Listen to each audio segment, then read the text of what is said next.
फासले ड्रामे में हम देखेंगे कि आदिल बहुत ही ज़्यादा परेशान रहता है जब से उसके चाचू सिकंदर ने उसे और उसकी माँ को घर से निकाल दिया है। वहीं पर निदा भी आदिल का रवैया देख के बहुत ज़्यादा परेशान हो जाएगी और जीनिया से कहेगी आपकी जिद और लालच ने उनको तबाह करके रख दिया है, उनका चैन और सुकून सब कुछ खत्म हो गया है। लेकिन वहीं पर जीनिया उससे ये बात कहती है कि ये जो रिश्ता है ना, ये 3 लफ्ज बोलने से टूट सकता है, ज्यादा गुरूर करने की जरूरत नहीं। जीनिया जो कि सब कुछ खो जाने के बाद भी अपनी हरकतों से बाज नहीं आ रही, वहीं निदा उसकी बातें सुनकर खामोश हो जाएगी, लेकिन वो आदिल की तरफ से बहुत ज्यादा परेशान भी हो गई है। वहीं दूसरी तरफ हम ये भी देखेंगे कि आदिल बार बार अपने चाचू से अपने हिस्से की बात कर रहा है, लेकिन सिकंदर जो कि टस से मस नहीं हो रहा और बार बार उसे नीचा दिखाकर जलील कर रहा है। लेकिन आदिल ने भी अब ठान ली है कि वो हार नहीं मानेगा। जब आदिल सिकंदर से बात करने के लिए जाएगा तो सिकंदर उससे कहेगा कि बिजनेस जो कि विरासत में नहीं मिलता उसे कमाना पड़ता है, इसीलिए मैंने इस बात का फैसला किया है कि तुम्हें डिपोर्ट कर लिया जाए। आदिल जो कि सिकंदर को अच्छी तरीके से जानता है और उसकी हर चालों से वाकिफ होता है, उसे जवाब देता है कि इतनी आसानी से तो मैं अपना हक नहीं छोड़ूंगा, अगर आप मुझे इस कंपनी से निकालेंगे तो मैं कोर्ट से स्टे ऑर्डर ले लूंगा। दूसरी तरफ हम ये भी देखेंगे कि जावियर अपने भाई आदिल को समझाने की बहुत ज्यादा कोशिश कर रहा है। वो बार बार उसे यही कहेगा कि मैं अपने बाप को अच्छी तरीके से जानता हूँ,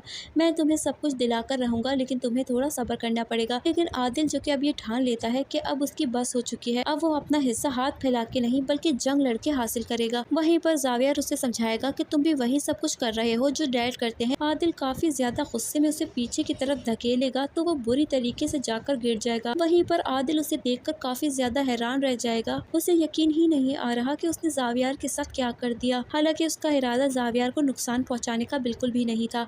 आदिल जब जावियर को खून से लथपथ गिरा हुआ देखेगा तो काफी ज्यादा परेशान हो जाएगा और उसे भागते हुए हॉस्पिटल लेकर जाएगा। वहीं पर जीनत को भी इस बात का पता चल जाएगा जावियर को बहुत ज्यादा चोटें आई हैं। वहीं पर आदिल काफी ज्यादा परेशान होकर सिकंदर को भी कॉल मिला देगा। फौरन उसके घर वाले वहाँ पर पहुंचेंगे, जावियर को फौरन इमरजेंसी में लेकर जाएंगे। सिकंदर जो कि बार बार आदिल से पूछेगा कि मैं जानकर ही रहूंगा कि आखिर हुआ क्या था, तुमने ही मेरी बेटी के साथ जरूर कुछ ना कुछ किया होगा। सिकंदर आदिल को बोल ही रहा होगा कि इतने में डॉक्टर्स आ जाएंगे और कहेंगे कि पेशेंट की हालत बहुत ही ज्यादा सीरियस है, ये 24 घंटे काफी क्रिटिकल है, कुछ भी हो सकता है। ये बात जब आदिल सुनेगा तो आदिल के पैरों तले जमीन निकल जाने वाली है, क्योंकि आदिल का ये इरादा बिल्कुल ही नहीं था कि वो जावियर को तकलीफ पहुंचाए। वहीं पर जब ये बात एनी को पता चलेगी, एनी ये बात सुनकर बहुत ज्यादा टूट जाएगी और भागे भागे जावियर से मिलने के लिए हॉस्पिटल पहुंच जाएगी। एनी को यकीन ही नहीं आ रहा कि जावियर के साथ ये सब क्या हो गया। एनी जो कि जावियर के लिए बहुत ज्यादा परेशान हो जाएगी और उसके लिए हाथ उठा के दुआएं कर रही होगी। दोस्तों, आपको क्या लगता है कि जावियर इस इंसिडेंट के बाद अपनी जिंदगी से हाथ धो बैठेगा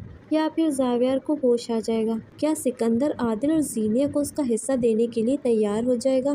क्या सिकंदर को उसकी गलती का एहसास हो जाएगा जो उसने माजी में की थी? आप अपना ओपिनियन हमसे कमेंट सेक्शन में शेयर कर सकते हैं। मेरे दोस्तों, अगर आपको मेरी वीडियो अच्छी लगी हो तो वीडियो को लाइक कीजिए।